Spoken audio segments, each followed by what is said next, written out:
Hello. We've just finished a consultation session with the members of the Security Council. It is not working. It is working. Yes.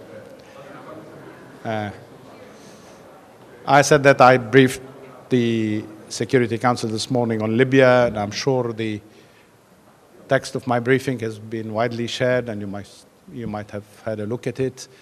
And then we had a session discussing the briefing, but also listening to comments that various members of the Security Council made.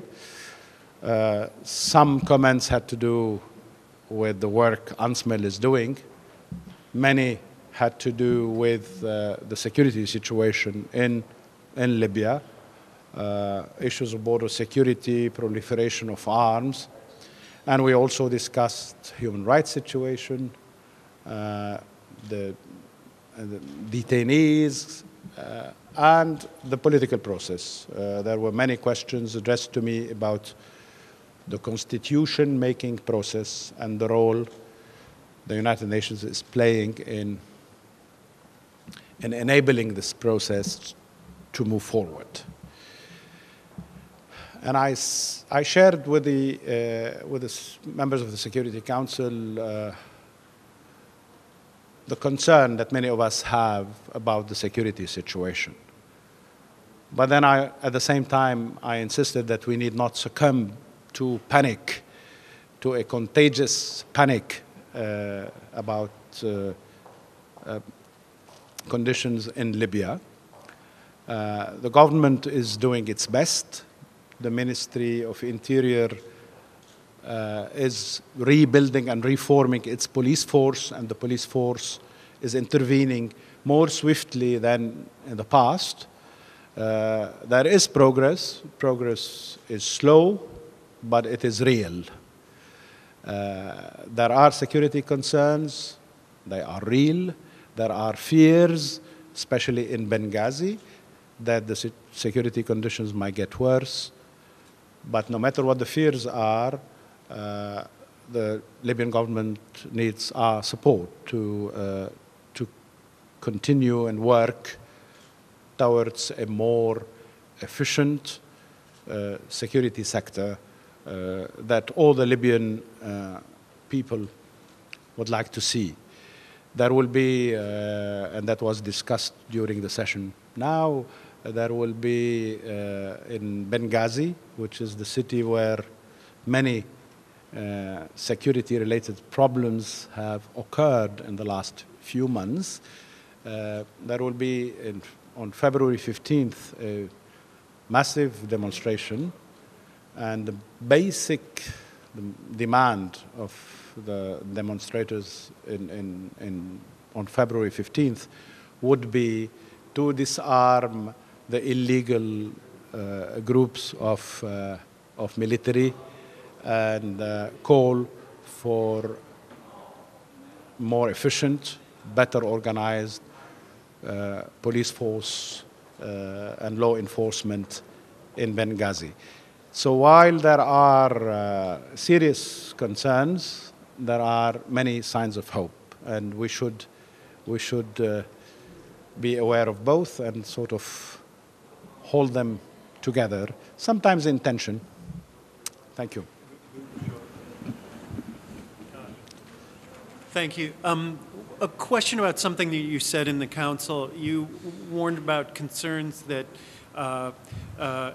that militants could be coming from Mali into Libya, that there might be, that there is a natural relationship there, or there could be. What exactly is the threat? How would they get there? How would there be an exchange? Because they're not neighbors. They would have to go through Algeria or Niger or both. Could you maybe expand on that? Yeah, well, when I refer to that, I was not specific. And I have no reason to be specific, for much of what is said about the spillover of Mali's violence into Libya is speculative. We don't know when and how such a spillover could occur. But we all know that Libyan borders remain porous, And so are the Niger-Mali borders. And therefore, and there are militants in northern Mali that have historically been moving throughout that region, and some even have ties with Libya. So this is a hypothesis that a number of people would like to forward, but I was only alluding to that and expressing the fear that that might be groups within Libya that have either an ethnic or ideological affiliation with those who are fighting in Mali, who, in opposing the military intervention in Mali, might want to express their opposition in military actions within Libya. These are the fears I mentioned, but I could not be more specific. I have no reason to be more specific. If you can answer me also in Arabic, please, regarding the premises. Why don't you ask me in Arabic? Well, so that my colleagues understand, and then you can answer in English and Arabic. Regarding the premises which you have erected recently for the United Nations mission in Tripoli, I understand that you have not occupied those buildings yet. Can you explain why?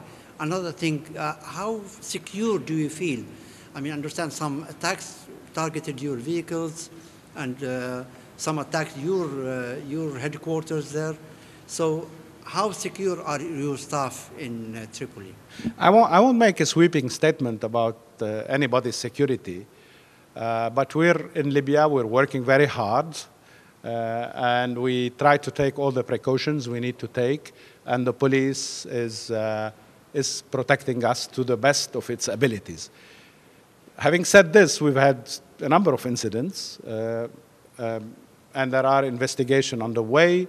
One of our vehicles was shot at. It could be an attempt at carjacking, but we're not sure that this might be the case. Now, with respect to this facility that was wrongly depicted as being the UN headquarters, that is not the UN headquarters. There is a facility which could have been considered as an option for a UN headquarters. And my predecessor had favored the option of moving there without any timeline. But on our arrival, I visited this facility myself, and I decided to trust my instinct. And I thought that this is not a good place for us to work in. And this is where the last night improvised explosive device was found. Can you tell us how much was spent in that building? Just to follow up on the same question, yes. How much was spent on that building itself, the facility you talked I can't give you a figure. I think there was work done. This is a building that the Libyan government has offered for the UN use, and it couldn't have been used as it was. It had to be repaired, and much of the repair work has taken place before I came to Libya. It has costed money, obviously, but I wouldn't be able to give you a figure. Neil Clark from the New York Times. I was talking to the Tunisian Interior Minister in the fall, in late October, and he was talking about the number of weapons that they found in southern Tunisia, being smuggled from Libya across through to Algeria. And I know the Algerian government also expressed concern about the weapons awash just over the border before the gas plant was attacked. Can you talk about the degree that is a problem and how that is being addressed? Well, it's certainly a source of concern for Algerians, Tunisians, and Lebanese and Libyans, and the three prime ministers of Libya, Tunisia, and Algeria met in Ghadames a few weeks ago to address those difficulties. And they had an initial agreement to cooperate on border security. And I hope this agreement that they have reached will materialize in joint border patrols so that incidents such as the alleged ones mentioned by Tunisian or Algerian officials cannot happen. Now, it's widely believed that that there is an influx of arms out of Libya and into Libya, but while this is plausible, there are no palpable proofs that this is the case. And security agencies in the countries concerned may have access to information I do not have access to, so I will not say more than this. Yeah, sure. What's the UN's view of this so-called political isolation law that's being considered to bar people that worked with the Gaddafi government in the past? And also, does UNSMIL have any role in or any view of observing the Saif al-Islam trial, and whether it's, some people have called it Kafkaesque and a kind of a charade? So there are two legal questions, and the first one is just, what's your view?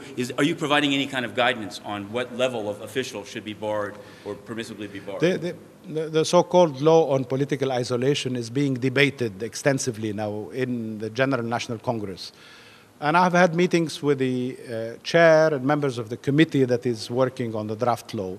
And I saw that our role was to warn the members of the General National Congress who are in favor of such a law of its possible ramifications.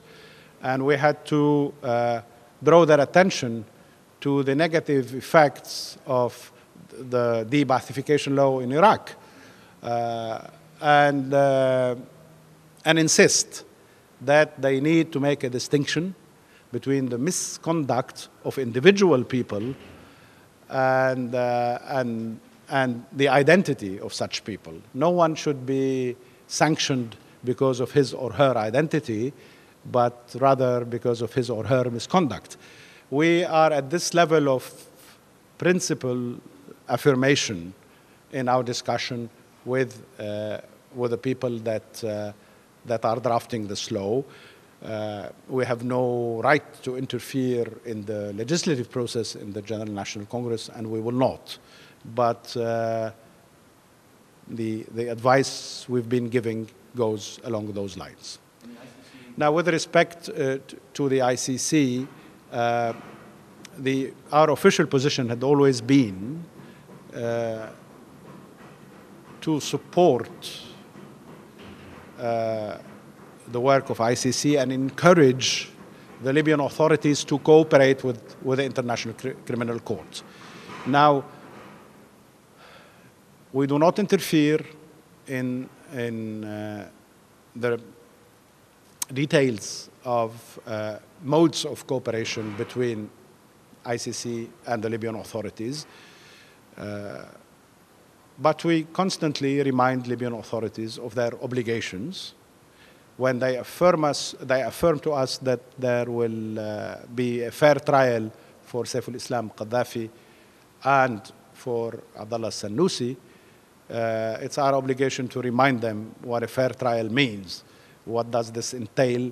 What are the principles and norms they ought to abide by? We do not observe, there is no tradition of UN observing trials. So we're not intending to do that.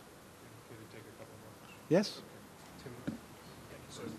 You said in the hearing there were still several thousand prisoners held in secret detention, I think. Can you be more precise on the figure in detention held by the militias in Libya? Can you be more precise on the figure? And what hope is for these people is there now? It's been nearly 18 months since the fall of the... There are about 7,000 detainees in Libya. Now, most of them were held in facilities controlled by the revolutionary brigades. And we've been insistently asking that those facilities should be government-controlled rather than revolutionary brigade control. And the process of transferring those facilities from the control of the brigades to that of the state is well underway. And there are only a few facilities that are today that are not controlled by the state. There has been a significant improvement in the treatment of prisoners. There had been cases of torture in the past. Our human rights officers have been visiting detention centers